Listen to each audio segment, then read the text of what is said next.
Welcome to Math with Marty. Last week we gave you a problem, and I hope you thought about it. To remind you who weren't watching, it was a tetrahedron inscribed in a sphere. We put one vertex of the tetrahedron at the north pole of the sphere and observed that the other three vertex would all then lie on the same parallel of latitude, south of the equator. And we asked, how would you describe where is this parallel of latitude? We'll be back shortly with the solution of this problem.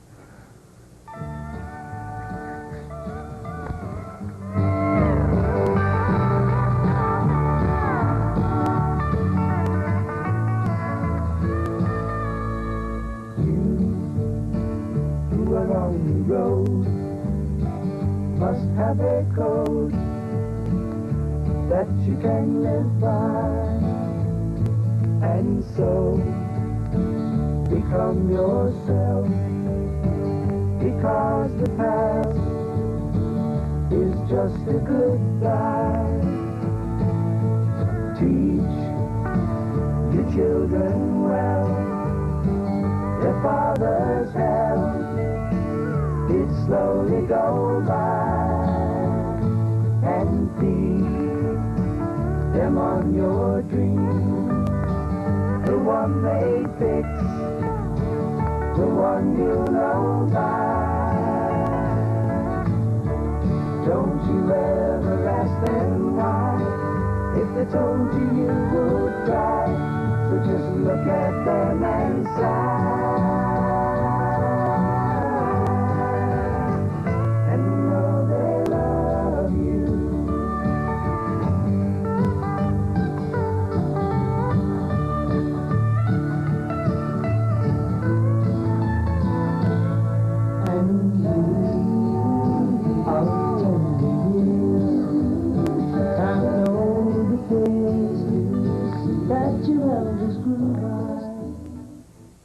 Hello, Neil here. Welcome again to the show. People have often asked me, who are those kids on at the beginning of the show? And that introduction is we made about a year ago. Those are Marty's three kids on the show, and I like to call that the nominal introduction to the show, because as our loyal viewers know, the real introduction to the show is when Marty appears on the camera and goes, "Hi. Welcome to another issue of Math with Marty." Just had to get that out of my system. Marty gave a problem last time, and I worked on it. I had a little fun with it. And I'm going to give you my solution. And I think Marty's going to have a few words to say afterwards. So the problem you saw before the introduction, we've got a sphere, and we've got a tetrahedron. The floor of the tetrahedron is sort of in a horizontal plane about the sphere. And we want to know, Marty asked for the latitude, and it should be clear that it's going to be below the equator. So anyway, we're sort of looking for the angle below the horizontal that is formed from the center of the circle to one of the corners of the floor, one of the vertices. And the basic approach that I took, camera 2, camera 1, is to first analyze the triangle on the floor so that I could find out whereabouts the center point sits. Obviously it sits in the center by symmetry, but what the distances are from the corner. And then I'd first analyze that triangle. And the reason I'm interested in this point is because I'd like to know how high the floor is from the North Pole. So once I do that, I actually have to then analyze another triangle, the one formed from the North Pole, the center point, and one of the vertices. And when I do that, then there's actually another triangle that I analyze, and I'll use that to get the angle below the horizontal that's formed by that line. Well, anyway, I've got to start off by just looking at the... can I proceed? Or do you figure this is going to take too long? Go ahead. This is sort of the textbook way of doing it. I'm like the fall guy in Math with Marty, and Marty's going to have some three-sentence solution to this after me. But anyway, suffer through it for a while. Let's start off with the triangle on the floor. Let's say the tetrahedron is made of the four triangles with sides of 1. So we got 1, 1, 1, and I'm interested in the center point. Let's draw a line through the center point, and we have a familiar 30, 60, 90 triangle, so that this distance here is a half, and the height is root 3 over 2. Neil, can I give you one fact? The center of that triangle is 2/3 of the way down that perpendicular. Yeah, okay. Well, I was going to establish it. Well, Anyway, just to take a second, if I draw this line here, I'm cutting the 60 degrees into 30 and 30, and lo and behold, I have another 30, 60, 90 triangle, which by analogy with the 1/1/2 root 3 over 2, we can find the dimensions of. Now, Marty is telling us that he's figured this out before, and this distance is 1/3 of root 3 over 2, which is root 3 over 6, or there's other ways of looking at it. That, then, is the distance from here, now we're going back to 3 dimensions, from here to the center point. And the other leg of this triangle, okay, well, now I got to work it out. I don't remember these facts. Well, this is going to be 2/3, of course. 2/3 of root 3 over 2. Okay. Now, I got the floor section figured out, and now I want to go into 3 dimensions and look at the triangle formed by one edge of the tetrahedron, the straight vertical drop to the floor, and the projection of the side on the floor. And let's see if I can make some room so I can show it. Very good. Of course, the hypotenuse there is going to be 1, and then there's this vertical piece, which we'll call h, and then there's that projection on the floor. And this has got to be 1. That's from the original tetrahedron. And this distance is the one I figured out was the projection onto the floor, is this 2 root 3 over 3, I guess. It's 1 over root 3, Neil. Yeah, okay, that's what I want, 1 over root 3. And anyway, by Pythagoras, 1/3 plus something is going to give you 1. It's 2/3, so this distance is root 2 over 3. Now, I draw the circle back. And, yikes, yikes. Okay, so here's the sphere, and be aware that I'm slicing through like the orange, like right through the center in such a way that only one of the 3 vertices of the tetrahedron is in this cut. The one is outside the board and the other one is inside the board. So, I've got the height, and I've got this distance to the center line. Oh, terrible picture. Let me redraw it. Let me redraw it. There's a nice circle, relaxed. There's going to be the center of the circle. We're going below the circle, somewhere there. So I know from here to here, I know from here to here, I know from here to here. And now I'm putting it in a circle, and I want to know what circle sort of supports this triangle.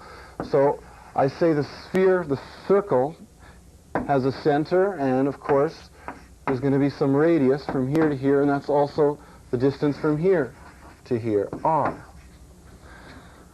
So now I got enough information to write equations down that I can solve.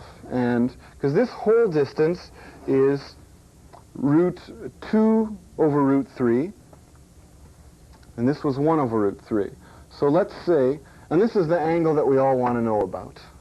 That's the one we all want to know about. So, analyzing this distance, we can say that r, from here to here, plus this distance, which is r cos theta, is 2 of those. Root 2 over that. Really? Root 2/3, yeah, root 2/3 and root 1/3. Thank you, Marty, thank you, Marty. This distance is root 1/3, and that's r sine of theta.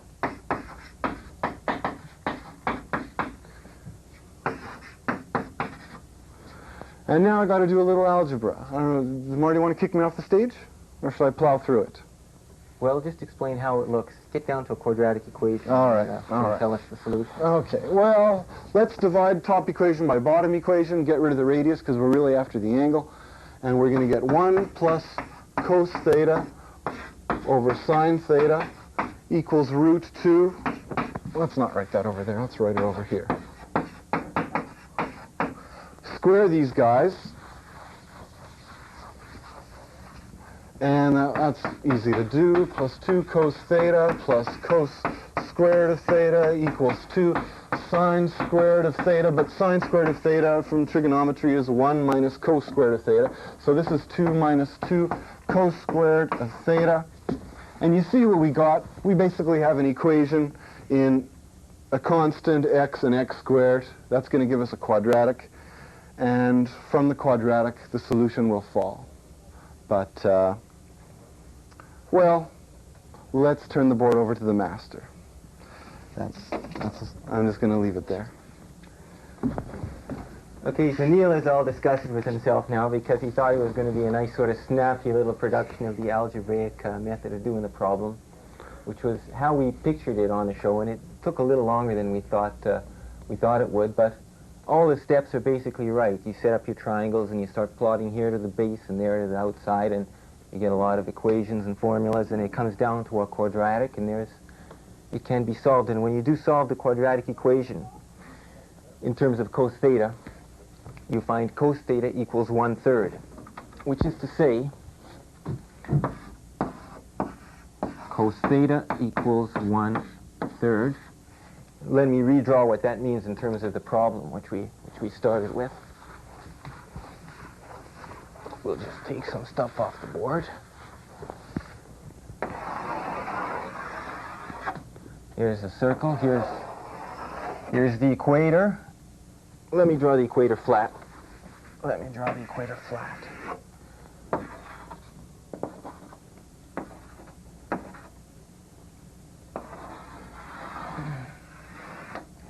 Here's the latitude in question.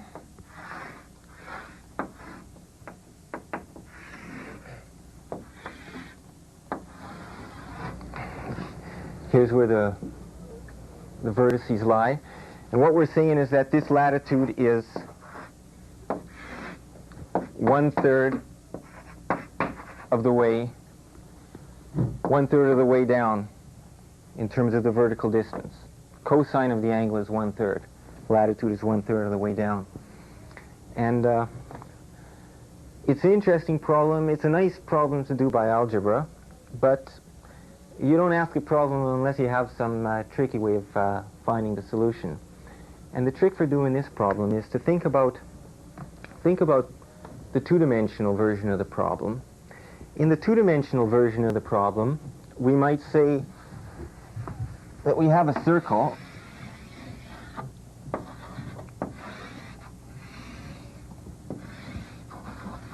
and we put a triangle in the circle, and we ask, where are these legs of the triangle as compared to the center line of the circle?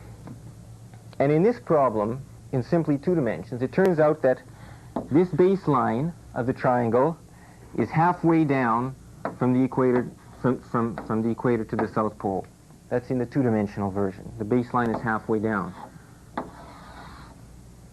So this chord is divided by the center of the triangle into 2/3 and 1/3. And why is that? Well, you can calculate it out by algebra, or you can notice that the center of gravity of the triangle should be in the middle of the circle. And since there's 2 points south of the equator and 1 point north of the equator, that these should be twice as close to the center line in order that the center of gravity should fall on the midline. And you wonder if there is some similar principle you could apply in 3 dimensions, and then obviously you can do it. You can simply ask that the center of gravity of these 4 points should fall at the center of the sphere. And in that case, you've got 1 point 3 times as far away as these other 3 points. So three points at a distance of 1 unit from the center of gravity counterbalance 1 point at a distance of 3 units. So the weights equalize. Does that make sense?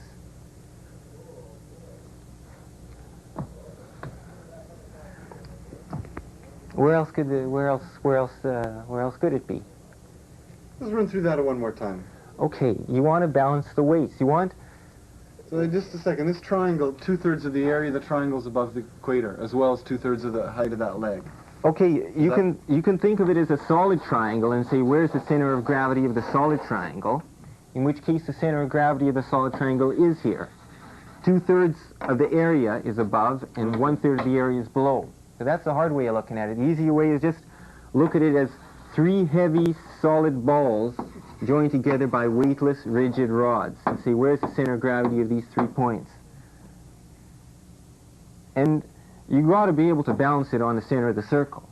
So you put a knife edge under here, you put a knife edge under here, and the distance it tips in this direction has to be counterbalanced by these two. Since it's twice the weight, they have to be twice as close. It's leverage. It's just leverage. And in a similar way, you go to 3 dimensions. You want, with respect to an imaginary knife edge through the center point of the solid figure, you want these 3 points to be 3 times as close to the knife edge compared to the 1 point which is far away. And 3 to 1 balances. Does it add up?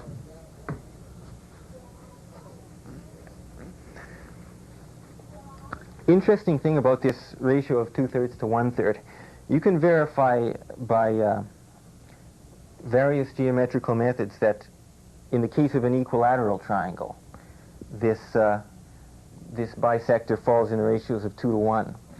But it turns out to also be true for any triangle. And let me illustrate that point.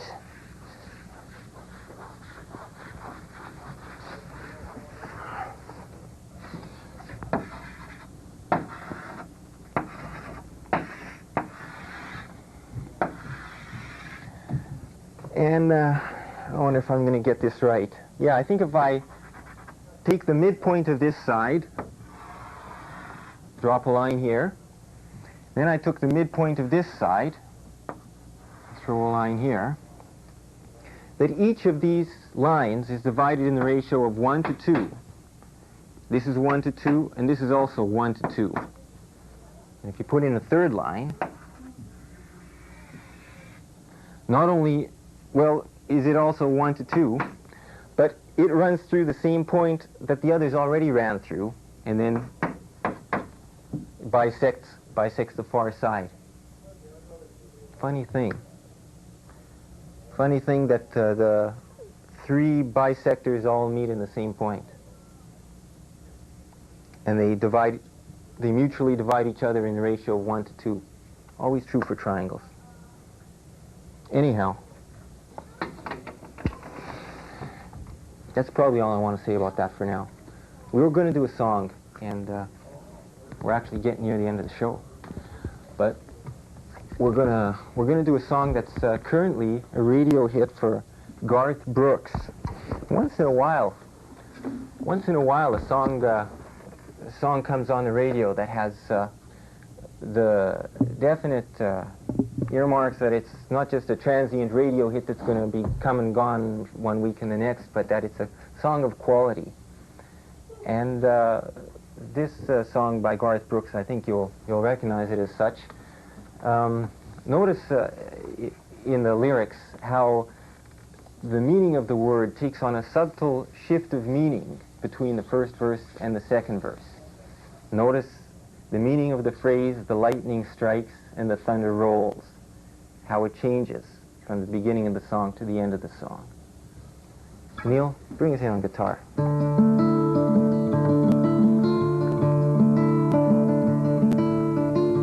3 o'clock in the morning on a moonless summer night, driving through the city streets, not a soul in sight. Raindrops on the windows, the storm is moving in, driving home from somewhere that he never should have been, and the thunder rolls.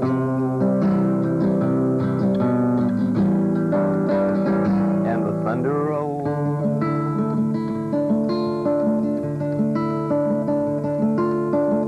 Every light is burning in a house across the town, standing by the telephone in her faded flannel gown, hoping for a miracle, hoping she's not right, praying it's the weather that kept him out all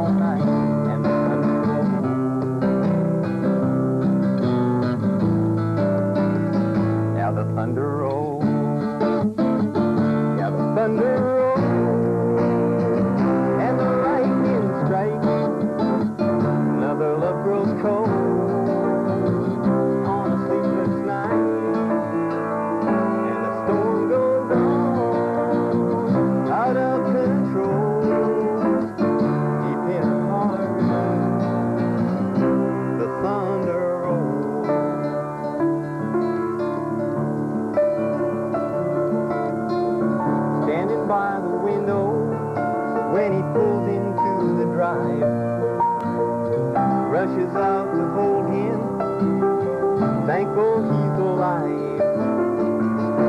But on the wind and rain, a strange new perfume blows, and the lightning flashes in her eyes, and he knows that she knows, and the thunder rolls.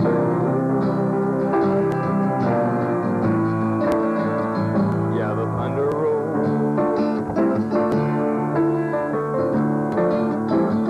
Yeah, the thunder rolls, and the lightning strikes. Another love grows cold on a sleepless night. Yeah, the storm goes on, out of control. Deep in her heart, the thunder rolls.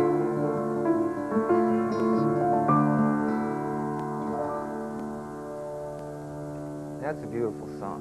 And, well, I hit a wrong chord there. Actually, it's a terrible mistake, because one of the beautiful things in this song is very unusual use of chords, one of which I buggered up.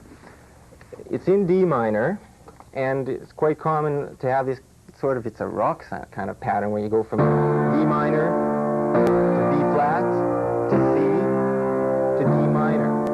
Anyway, you establish that key. But later in the song, there is a transition where he's going from the C to the A7, and in passing from the C to the A7, he passes through this passing chord, which is G with a B natural in the bass. And you notice, having established the B flat sound earlier in the song, it's a very unusual technique to make use of B natural as part of the G chord in that passing motion. And when I played it in the song, I actually got that wrong. But what are you going to do? What are you going to do?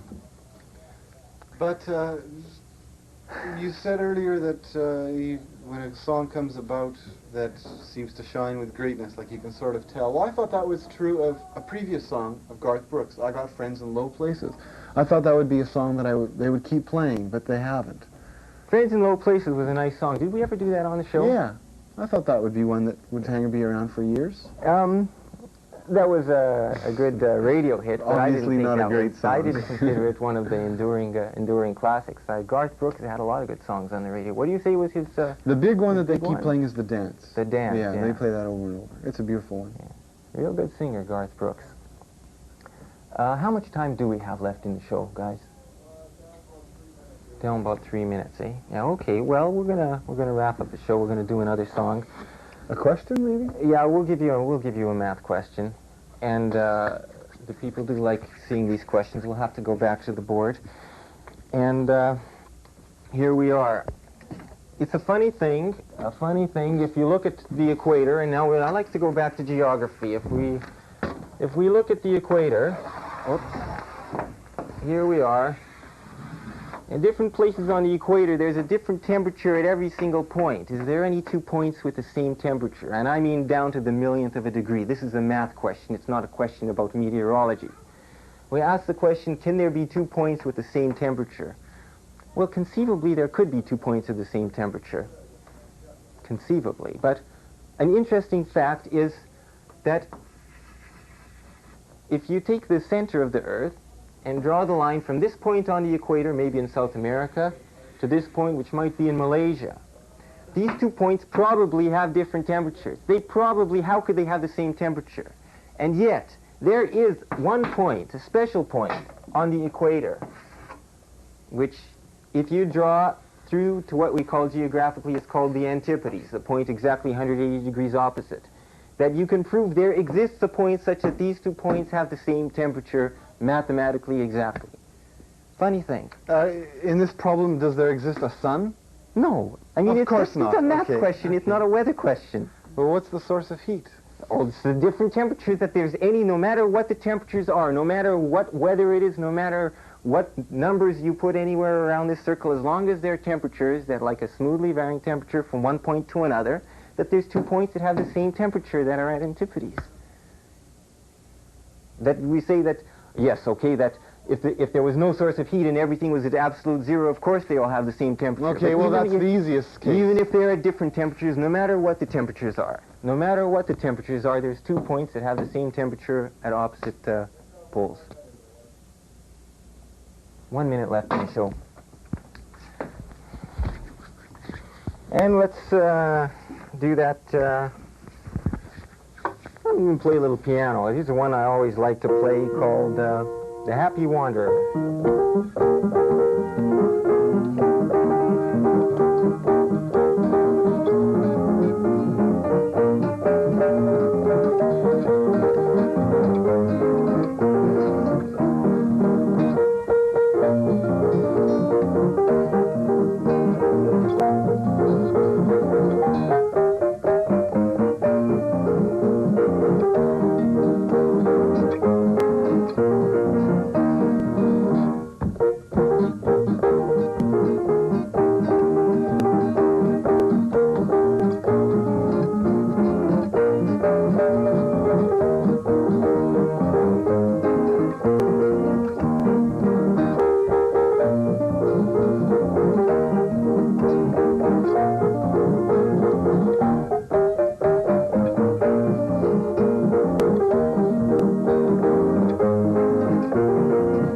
F short.